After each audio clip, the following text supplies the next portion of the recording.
ನಮಸ್ಕಾರ, ನಾನು ನಿಮ್ಮ ಟಿ.ಎಂ. ಗೌಡ.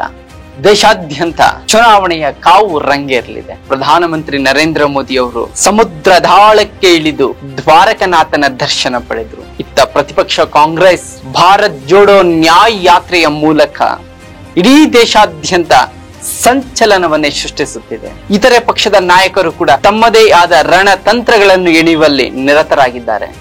ಹಾಗಾದ್ರೆ 2024 ಲೋಕಸಭಾ ಕಣ ಯಾವ ರೀತಿಯಲ್ಲಿ ರಂಗೇರಲಿದೆ, ಉತ್ತರದ ರಾಜ್ಯಗಳಲ್ಲಿ ಆ ರಾಜ್ಯದ ಮತದಾರರ ಮನಸ್ಥಿತಿ ಯಾವ ರೀತಿ ಇದೆ ಅನ್ನುವುದರ ಒಂದು ಸಣ್ಣ ಝಲಕ್ ಇಲ್ಲಿದೆ. ಆಪ್ಕಿ ಬಾರ್ ಬಿಜೆಪಿ ಸರ್ಕಾರ, 400 ಸೀಟ್ ಫಾರ್ ಬಿಜೆಪಿ ಎನ್ನುವ ಘೋಷವಾಕ್ಯಗಳನ್ನು ಬಹುತೇಕ ಮಾಧ್ಯಮಗಳು ಬಿಜೆಪಿ ಪರ ವಕ್ತಾರರಂತೆ ಮಾತನಾಡುತ್ತಿರುವ ಹೊತ್ತಿನಲ್ಲಿ ಬಿಜೆಪಿಗೆ ಬಹುದೊಡ್ಡ ಭಯ ಕಾಡತೊಡಗಿದೆ. ಬಿಜೆಪಿಯ ಬಲವೇ ಇರುವ ಉತ್ತರದ ರಾಜ್ಯಗಳಾದ ಬಿಹಾರ, ಮಧ್ಯಪ್ರದೇಶ, ಉತ್ತರ ಪ್ರದೇಶ, ಗುಜರಾತ್, ರಾಜಸ್ಥಾನ, ಮಧ್ಯಪ್ರದೇಶ ಮತ್ತು ಛತ್ತೀಸ್ಗಢದ ಚಿತ್ರಣವೇ ಬೇರೆ ಇದೆ. ಕಳೆದ ಲೋಕಸಭಾ ಚುನಾವಣೆಯಲ್ಲಿ ಈ ರಾಜ್ಯಗಳಲ್ಲಿ 303 ಸ್ಥಾನಗಳ ಪೈಕಿ 198 ಸ್ಥಾನಗಳನ್ನು ಗೆದ್ದಿದ್ದಂತಹ ಭಾರತೀಯ ಜನತಾ ಪಕ್ಷ ಆ ಸ್ಥಾನಗಳನ್ನು ಮತ್ತೆ ಮರಳಿ ಪಡೆಯುತ್ತಾ ಅನ್ನುವ ಪ್ರಶ್ನೆಯ ನಡುವೆ ಅಲ್ಲಿನ ಸದ್ಯದ ರಾಜಕಾರಣ ಬೇರೆಯದ್ದೇ ಕಥೆಯನ್ನು ನೀಡುತ್ತಿದೆ. ಆದ್ರೆ ಈ ಬಾರಿ ಗೋಧಿ ಮೀಡಿಯಾಗಳು ಹೇಳುವಂತೆ ಈ ರಾಜ್ಯಗಳಲ್ಲಿ ಬಿಜೆಪಿಗೆ ಹೆಚ್ಚಿನ ಸ್ಥಾನಗಳು ಬರುವ ಸಾಧ್ಯತೆ ಇದೆಯಾ? ಅದು ಕೇವಲ ಕನಸಿನ ಮಾತಾ? ಗ್ರೌಂಡ್ ರಿಯಾಲಿಟಿ ಬೇರೆಯದ್ದೇ ಕಥೆ ಹೇಳುತ್ತಿದೆ.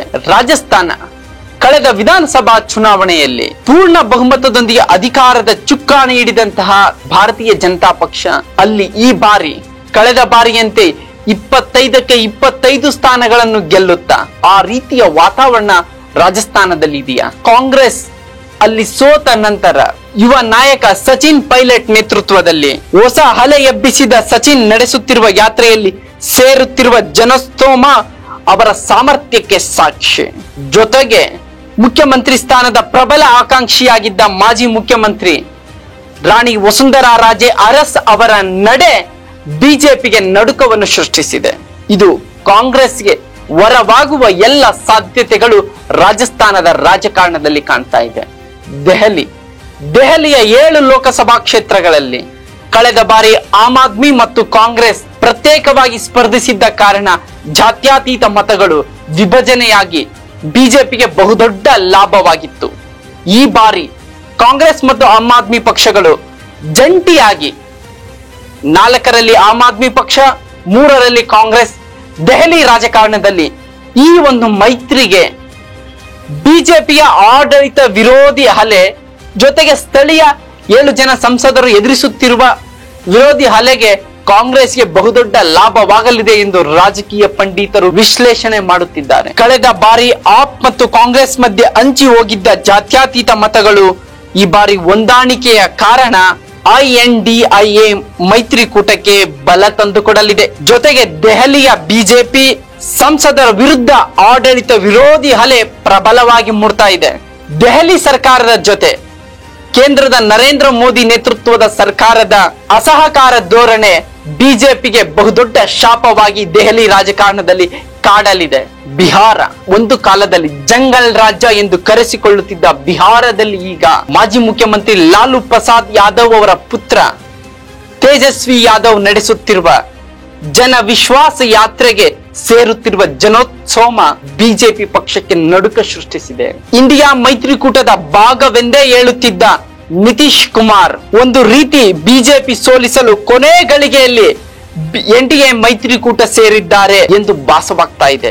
ಅಧಿಕಾರ ತಪ್ಪಿದ ಅನುಕಂಪ ಮತ್ತು ಕಾಂಗ್ರೆಸ್ ಪಕ್ಷದ ಸಹಕಾರ ಲಾಲು ಪುತ್ರ ತೇಜಸ್ವಿ ಯಾದವ್ ಅವರಿಗೆ ಹೆಚ್ಚಿನ ಶಕ್ತಿ ನೀಡಿದೆ. ಈಗಾಗಲೇ ತೇಜಸ್ವಿ ಯಾದವ್ ನಡೆಸುತ್ತಿರುವ ಬಿಹಾರ ರಾಜ್ಯಾದ್ಯಂತ ನಡೆಸುತ್ತಿರುವ ಜನ ವಿಶ್ವಾಸ್ ಯಾತ್ರೆ ಬಿಜೆಪಿ ನಿತೀಶ್ ಕುಮಾರ್ ನರೇಂದ್ರ ಮೋದಿಗೆ ನಡುಕ ಸೃಷ್ಟಿಸಿದೆ.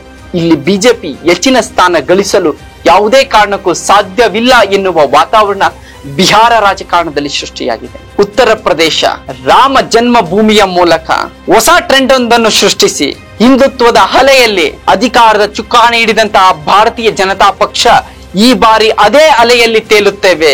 ಆಪ್ಕಿ ಬಾರ್ ಬಿಜೆಪಿ ಸರ್ಕಾರ 400 ಫಾರ್ ಎಂದು ಹೇಳುತ್ತಿರುವ ಭಾರತೀಯ ಜನತಾ ಪಕ್ಷದ ಕರ್ಮ ಭೂಮಿ ಉತ್ತರ ಪ್ರದೇಶದಲ್ಲಿ ಈ ಬಾರಿ ಇರುವ ಸ್ಥಾನಗಳನ್ನು ಉಳಿಸಿಕೊಳ್ಳುವುದು ಕಷ್ಟ ಸಾಧ್ಯ ಎಂದು ಬಹುತೇಕ ರಾಜಕೀಯ ಪಂಡಿತರು ವಿಶ್ಲೇಷಣೆ ಮಾಡುತ್ತಿರುವ ಸಂದರ್ಭದಲ್ಲಿ ಎಐಸಿಸಿ ಮಾಜಿ ಮುಖ್ಯಸ್ಥ ರಾಹುಲ್ ಗಾಂಧಿಯವರ ಭಾರತ್ ಜೋಡೋ ನ್ಯಾಯ ಯಾತ್ರೆ ಉತ್ತರ ಪ್ರದೇಶದಲ್ಲಿ ಸಾಗುತ್ತಿರುವ ಸಂದರ್ಭದಲ್ಲಿ ಅವರಿಗೆ ವ್ಯಕ್ತವಾದ ಭಾರೀ ಬೆಂಬಲ ಅಖಿಲೇಶ್ ಯಾದವ್ ಅವರು ಮತ್ತು ರಾಹುಲ್ ಗಾಂಧಿಯವರ ಜೋಡಿಗೆ ಉತ್ತರ ಪ್ರದೇಶದ ಜನ ಬಹುಪರಾಕ್ ಹಾಕಿದ ಅನ್ನುವ ಪ್ರಶ್ನೆ ಅಲ್ಲಿನ ರಾಜಕಾರಣದಲ್ಲಿ ಮೂಡ್ತಾ ಇದೆ. ರಾಮ ಮಂದಿರ ಉದ್ಘಾಟನೆ ಪ್ರಸಂಗದ ನಂತರವೂ ಉತ್ತರ ಪ್ರದೇಶದಲ್ಲಿ ಬಿಜೆಪಿಗೆ ಅಂದುಕೊಂಡಂತೆ ಜನರ ಒಲವು ದಕ್ಕಿಲ್ಲ. ರಾಹುಲ್ ಗಾಂಧಿ ಭಾರತ್ ಜೋಡ್ ನ್ಯಾಯ್ ಯಾತ್ರೆಗೆ ಹೆಚ್ಚಿನ ಸ್ಪಂದನೆ ಸಿಕ್ಕಿದ್ದು ಒಂದು ಕಡೆ, ಆದರೆ ಮತ್ತೊಂದು ಕಡೆ ಅಖಿಲೇಶ್ ಯಾದವ್ ನೇತೃತ್ವದ ಸಮಾಜವಾದಿ ಪಕ್ಷ ಸಹ ರಾಹುಲ್ಗೆ ಸಾಥ್ ನೀಡಿದೆ.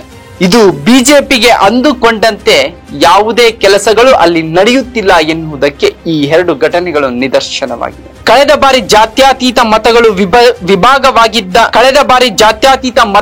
ವಿಭಾಗ ಮಾಡಿದ್ದ ಬಹುಜನ ಸಮಾಜವಾದಿ ಪಕ್ಷ ಮತ್ತು ಇತರೆ ಜಾತ್ಯತೀತ ಪಕ್ಷಗಳ ನಾಯಕರು INDIA ಮೈತ್ರಿಕೂಟದ ಕಡೆ ಮುಖ ಮಾಡಿರುವುದು ಬಿಜೆಪಿಯ ಶಕ್ತಿ ಕ್ಷೀಣಿಸಲು ಆರಂಭವಾಗಿದೆ. ಪ್ರಧಾನಮಂತ್ರಿ ನರೇಂದ್ರ ಮೋದಿಯವರ ತವರು ರಾಜ್ಯ ಗುಜರಾತ್ನಲ್ಲಿ ಕಳೆದ ಬಾರಿ ಆಮ್ ಆದ್ಮಿ ಪಕ್ಷ ಕಳೆದ ವಿಧಾನಸಭಾ ಚುನಾವಣೆಯಲ್ಲಿ ಉಬ್ಬೇರುವಂತೆ 13% ಮತ ಪಡೆದಿದ್ದ ಆಮ್ ಆದ್ಮಿ ಪಕ್ಷ ಈ ಬಾರಿ ಕಾಂಗ್ರೆಸ್ ಜೊತೆ ಮೈತ್ರಿ ಮಾಡಿಕೊಂಡು ಅಖಾಡಕ್ಕೆ ಇಳಿದಿರುವುದು ಕಳೆದ ಬಾರಿ 25 ಸೀಟು ಪಡೆದಿದ್ದ ಭಾರತೀಯ ಜನತಾ ಪಕ್ಷಕ್ಕೆ ಸಂಕಷ್ಟಕ್ಕೆ ದೂಡಿದೆ. ಮತ್ತು ಬಿಜೆಪಿಯ ಬಿ ಟೀಮ್ ನಂತೆ ಕೆಲಸ ಮಾಡಿದ್ದ OIC ಪಕ್ಷ ಜನರ ವಿಶ್ವಾಸ ಕಳೆದುಕೊಂಡಿರುವುದು ಇಂಡಿಯಾ ಮೈತ್ರಿಕೂಟಕ್ಕೆ ಬಹುದೊಡ್ಡ ಲಾಭವನ್ನೇ ತಂದುಕೊಡಲಿದೆ.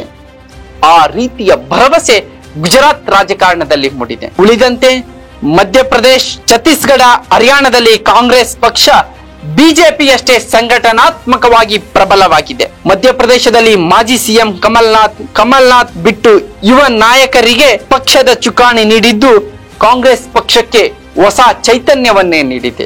ರಾಹುಲ್ ಗಾಂಧಿ ಯಾತ್ರೆಗೆ ಜನಸ್ಪಂದನೆ ಉತ್ತಮವಾಗಿರುವುದು ಮತ್ತು ಹಿಂದೂ ಮುಸ್ಲಿಂ ಹೆಸರಿನಲ್ಲಿ ಹಿಂದಿ ನಾಡಿನಲ್ಲಿ ಹಿಂದುತ್ವದ ಅಲೆಯಲ್ಲಿ ಹೆಚ್ಚು ಸೀಟುಗಳನ್ನು ಗೆಲ್ಲುತ್ತಿದ್ದ ಮೋದಿ ರಾಮ ಮಂದಿರದ ನಂತರವೂ ತಮ್ಮ ಪರ ಒಲವು ಇಲ್ಲದ್ದು ಕಂಡು ಇದೀಗ ಸಮುದ್ರದ ಒಳಗೆ ಧ್ಯಾನ ಮಾಡುವ ವಿಡಿಯೋ ಮಾಡಿಸಿದ್ದು ಬಿಜೆಪಿಯ ಆಂತರಿಕ ಭಯಕ್ಕೆ ಹಿಡಿದ ಕೈಗನ್ನಡಿ ಎಂದು ರಾಜಕೀಯ ಪಂಡಿತರು ವಿಶ್ಲೇಷಣೆ ಮಾಡ್ತಾ ಇದ್ದಾರೆ. 2014ರಲ್ಲಿ ಕಾಂಗ್ರೆಸ್ ಆಡಳಿತ ವಿರೋಧಿ ಅಲೆಯಲ್ಲಿ ಗೆದ್ದಂತಹ ಭಾರತೀಯ ಜನತಾ ಪಕ್ಷ 2019ರಲ್ಲಿ ಪುಲ್ವಾಮಾ ದಾಳಿಯ ಪ್ರತೀಕಾರವಾಗಿ ಸೈನಿಕರ ನೆತ್ತರಿನ ಮೇಲೆ ಅಧಿಕಾರಕ್ಕೆ ಬಂದಂತಹ ಭಾರತೀಯ ಜನತಾ ಪಕ್ಷ 2024ರಲ್ಲಿ ರಾಮನಾಮದ ಮೂಲಕ, ಶ್ರೀರಾಮನ ಜಪದ ಮೂಲಕ ಹಿಂದುತ್ವದ ಅಲೆಯಲ್ಲಿ ಹಿಂದಿ ರಾಜ್ಯಗಳಲ್ಲಿ ಗೆದ್ದೇ ಗೆಲ್ಲುವೆನು ಎಂಬ ಅತಿಯಾದ ಆತ್ಮವಿಶ್ವಾಸದಲ್ಲಿರುವ ಭಾರತೀಯ ಜನತಾ ಪಕ್ಷ ಇಂದು ಗುಜರಾತಿನ ದ್ವಾರಕಾ ನಗರದಲ್ಲಿ ದ್ವಾರಕನಾಥನ ದರ್ಶನಕ್ಕಾಗಿ ಪ್ರಧಾನಮಂತ್ರಿ ನರೇಂದ್ರ ಮೋದಿ ಅವರು ಸಮುದ್ರಯಾನ ಮಾಡಿದ್ದಾರೆ. ಇದು ಎಲ್ಲೋ ಒಂದು ಕಡೆ ಕುರುಕ್ಷೇತ್ರ ಯುದ್ಧದಲ್ಲಿ 18ನೇ ದಿನದಲ್ಲಿ ತನ್ನ ಪರಿವಾರವನ್ನು ಕಳೆದುಕೊಂಡಂತಹ ದುರ್ಯೋಧನ ವೈಶಂಪಾಯನ ಸರೋವರದಲ್ಲಿ ಹಡಗಿ ಕುಳಿತುಕೊಳ್ತಾನೆ. ನೀರೊಳಗಿದ್ದ ಬೆಮರ್ತ ಉರುಗ ಪತಾಕಂ ಎನ್ನುವಂತೆ ನರೇಂದ್ರ ಮೋದಿ ಅವರು ಸಮುದ್ರದ ಒಳಗಡೆ ಕುಳಿತುಕೊಂಡರೂ ಕೂಡ INDIA ಮೈತ್ರಿಕೂಟದ ನಾಯಕರ ಜನಸಂಪರ್ಕದ ಯಾತ್ರೆಗಳ ಮೂಲಕ ಬೆಚ್ಚಿ ಬಿದ್ದಿದ್ದಾರ. ರಾಷ್ಟ್ರ ರಾಜಕಾರಣದ ದಿಕ್ಕು ದೆಸೆಯನ್ನು AICC ಮುಖ್ಯಸ್ಥ ರಾಹುಲ್ ಗಾಂಧಿ ಅವರು ನಡೆಸುತ್ತಿರುವ ಭಾರತ್ ಜೋಡೋ ನ್ಯಾಯ ಯಾತ್ರೆಯ ಮೂಲಕ ಕೇಂದ್ರ ಸರ್ಕಾರದ ವಿರುದ್ಧ ಬಹುದೊಡ್ಡ ಜನಾಭಿಪ್ರಾಯವನ್ನು ಸಂಗ್ರಹಿಸುತ್ತಿದ್ದಾರೆ. ಆ ಮೂಲಕ ಸಮಾಜವಾದಿ ಪಕ್ಷದ ನಾಯಕ ಅಖಿಲೇಶ್ ಯಾದವ್, RJD ಪಕ್ಷದ ನಾಯಕ ತೇಜಸ್ವಿ ಯಾದವ್, ಪಶ್ಚಿಮ ಬಂಗಾಳದ ಮುಖ್ಯಮಂತ್ರಿ ಮಮತಾ ಬ್ಯಾನರ್ಜಿ, ಆಪ್ ಮುಖ್ಯಸ್ಥ ಅರವಿಂದ್ ಕೇಜ್ರಿವಾಲ್ ಆದಿಯಾಗಿ ಅನೇಕ ನಾಯಕರು ರಾಹುಲ್ ಗಾಂಧಿಯವರ ಭಾರತ್ ಜೋಡ್ ನ್ಯಾಯ ಯಾತ್ರೆಯ ರೂವಾರಿಗಳಾಗಿ ದೇಶಾದ್ಯಂತ ನರೇಂದ್ರ ಮೋದಿ ನೇತೃತ್ವದ ಬಿಜೆಪಿ ಸರ್ಕಾರದ ವಿರುದ್ಧ ಜನಾಭಿಪ್ರಾಯ ಸಂಗ್ರಹಿಸುತ್ತಿದ್ದಾರೆ. ಭಾರತೀಯ ಜನತಾ ಪಕ್ಷಕ್ಕೆ 24ರ ಚುನಾವಣೆಯಲ್ಲಿ ಬಹುದೊಡ್ಡ ಸೋಲು ಕಾಡಲಿದೆಯಾ ಅನ್ನುವ ಪ್ರಶ್ನೆ ನರೇಂದ್ರ ಮೋದಿ ಅವರ ಕಳೆದ 2-3 ದಿನಗಳ ನಡವಳಿಕೆಯಲ್ಲಿ ಕಾಣ್ತಾ ಇದೆ. ಹಾಗಾದ್ರೆ 24ರಲ್ಲಿ ನಿಮ್ಮ ಆಯ್ಕೆ ಯಾರು?